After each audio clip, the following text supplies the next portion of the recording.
अरे अब कुछ मत पूछ विमला, लाख जतन करने के बाद भी महीने के आखिर तक हाथों में चमन्नी भी नहीं बच पाती।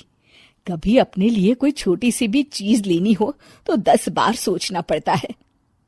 तू सही कहती है, आमदनी तो बढ़ती नहीं, लेकिन दूसरी तरफ महंगाई दिन ब दिन बढ़ती ही जा रही है। राशन वाले का बिल, दूध वाले का उधार। अरे तुम औरतें बस इसी तरह जिंदगी भर रोती रहोगी। खुद के पैरों पे खड़े होने की सोचो, तब तुम्हें पैसों के लिए किसी का मुंह नहीं देखना पड़ेगा। अरे तू इतनी बड़ी बड़ी बातें कर रही है, तू ही बता दे हम क्या करें। हम औरतें चाहे तो कोई छोटा मोटा व्यापार कर सकती हैं, जैसे कि साड़ी बेचने का। सुधा की बातें सुन सब औरतें हंस पड़ती हैं। ना भाई ना, मेरे पति को ये सब पसंद नहीं है, वो तो मुझे मार डालेंगे। दूसरी औरतें भी विमला की बात से सहमति जताती है और साड़ी का व्यापार करने से मना कर देती हैं। अगले दिन सुधा अपनी सास से ये बात कहती है। बस अब यही काम रह गया था, सारा दिन यही सब सोचती रहती हो। अरे बढ़िया आई साड़ी बेचने वाली। तभी वहां सुधा का पति विवेक आता है। अपनी माँ की बात काटते हुए कहता है, अरे माँ, सुधा ठीक ही तो कह रही है। अगर ये साड़ियों का व्यापार करना चाहती है तो इसमें क्या गलत है? मुझे तो सुधा की बात पसंद आई। अरे मजाक है क्या व्यापार करना? अच्छे अच्छों की खटिया खड़ी हो जाती है। मैंने दुनिया देखी है। बेटा तुम लोग ज्यादा हवा में मत उड़ो, और फिर साड़ियाँ खरीदने के लिए पैसे कहाँ से लाएगा? तुम उसकी चिंता मत करो माँ, मैं देख लूंगा। अगले दिन विवेक अपने एक दोस्त से कुछ पैसे उधार लेकर साड़ी के कारखाने से बहुत सारी साड़ियाँ खरीद लाता है। ये लो सुधा, तुम्हारा ऑनलाइन अकाउंट बन गया है।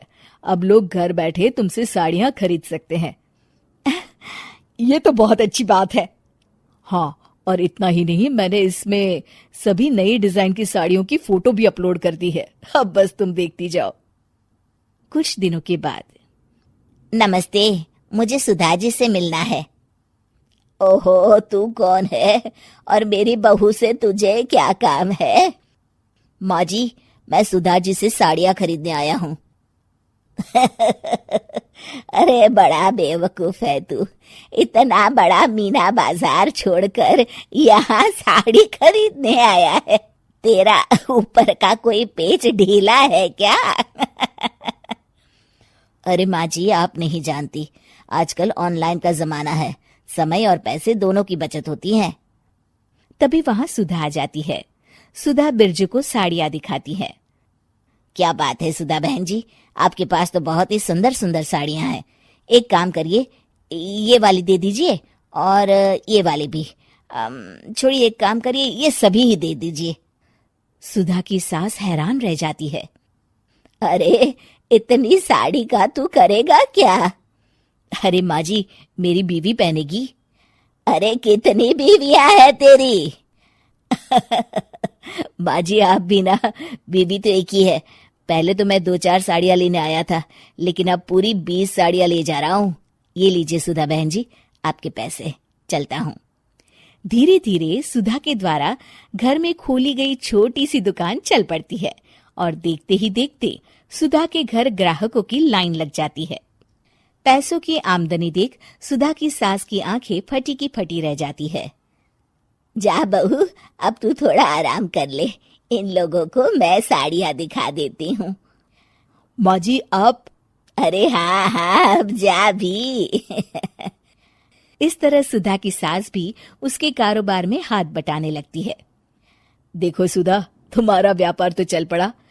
पिछले कुछ महीनों में इतनी कमाई हुई है कि तुम्हें यकीन नहीं होगा। सच? हाँ, और तुम्हें पता है माँ, दोस्त से लिया हुआ उधार भी चुकता करके अच्छे खासे पैसों की बचत भी हो गई है। सुधा की सास अपनी बहू और बेटी की कामयाबी पर बड़ा खुश होती है। बहू की तरक्की देख के मैं बहुत खुश हूँ बेटा। तूने साबित कर दिया कि अगर पति का सपोर्ट मिले तो पत्नी कुछ भी कर सकती है। जी माँ जी, आपने बिल्कुल सही कहा।